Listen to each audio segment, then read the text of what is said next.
Yan, hello guys, ito ba namin? Lakad namin, kumbaga nag-check kami ng isa sa mga check-inan dito sa Puerto.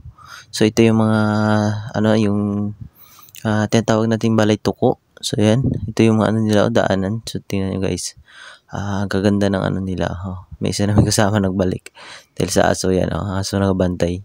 Natakot yata. So yan, nagdiretso na lang kami doon sa lobby. So yan, kasama ko pala, isang driver namin. So yan, welcome dito guys sa sa isa sa mga pwede check-inan dito sa Puerto, sa San Manuel po ito. Ito po yung Balay Tuko. Tinatawag nila guest house. Yan guys, tingnan nyo guys, malinis ang paligid, di ba? So ito yung sa mga ito pa may mga ibon pa guys, yan yan, mga parrot maliliit. So yan, ito yung nila, playground nila or sa labas. Ayan, ito makikita mo may mga bahay-bahay kubo. May bahay-bahay din or may kubo-kubo na pwedeng pasilungan. Ito yung mga garden nila, magandang bulaklak. Yan. Tapos dito yung entrance nila. Yan, ito yung nila. Ito yung sa swimming pool guys, yan.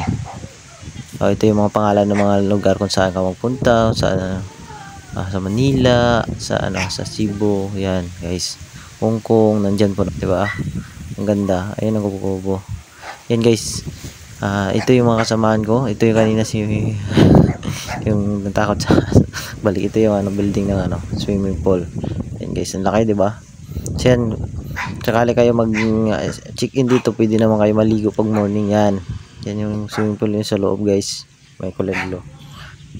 Yan, ito yung swimming pool guys na sinasabi ko. Yan kanina. Ayan, ito na siya.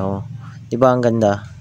So yan, meron din pang bata, meron din pang matanda. Ito yung mga matanda, malalim. Yan, ito yung kitchen. Yan.